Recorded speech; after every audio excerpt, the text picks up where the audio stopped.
My uncle is the kind of person who believes confidence can solve literally anything. Flat tire, confidence. Lost wallet, confidence. Burning kitchen, just stay calm. So when he walked into Walmart one afternoon wearing pajama pants, cowboy boots, and a hoodie that said "World's Okayest Uncle," nobody was surprised. What was surprising was the chicken. He grabbed one of those hot rotisserie chickens from the deli section and kept shopping. Problem was, the plastic lid on the container wasn't snapped on all the way. He didn't know that. Halfway through the store, he picked the chicken up by the lid. The bottom gave out instantly. That chicken hit the floor like a meteor. Grease splashed everywhere. The container spun under a shelf, and the chicken itself slid across the polished floor directly into the feet of an elderly woman sampling cheese cubes. The entire store went silent. My uncle stared at the chicken, the woman stared at the chicken, then somehow the chicken kept sliding another few feet like it still had somewhere important to be. My uncle panicked and yelled, "It's hot," like the chicken was attacking people. A worker rushed over while my uncle tried catching the runaway chicken with a plastic grocery bag. Instead, he stepped in the grease and nearly did the splits in front of the pharmacy section. The old woman laughed so hard she had to hold on to her shopping cart. And the best part, the Walmart employee looked at my uncle completely serious and asked, "Sir, would you like another chicken?" He said yes, and somehow dropped the second one too.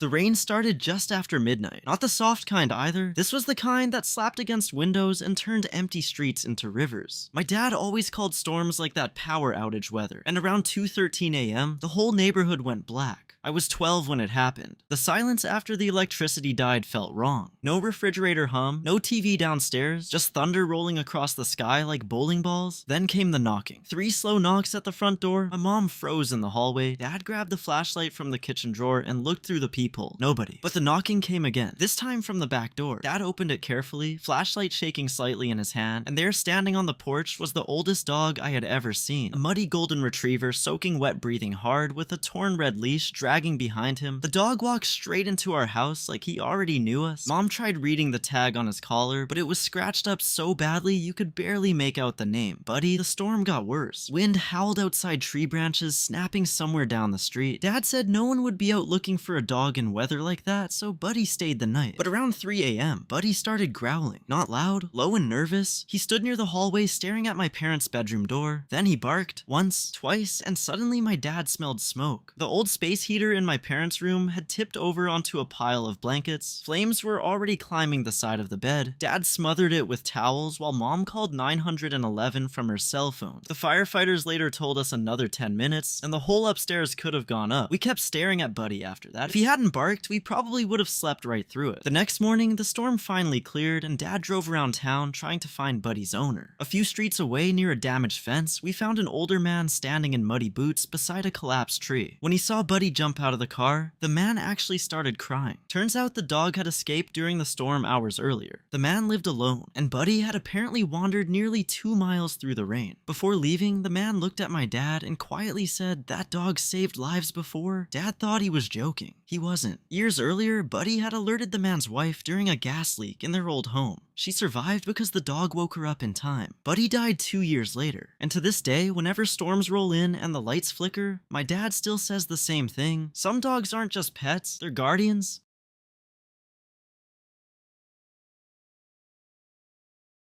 Back in 2017, my cousin worked overnight security at an old nursing home that was scheduled to close down. Most of the residents had already been moved out. Only one wing of the building was still being used, and the rest sat dark and empty at night. He hated checking the 3rd floor. Not because of ghosts at first, because the place just felt wrong. The lights flickered constantly. Wheelchairs sometimes ended up in different rooms. Doors that were locked somehow opened by morning. One night around 2:30 a.m., he was doing rounds alone when he heard soft humming coming from the empty hallway near room 312.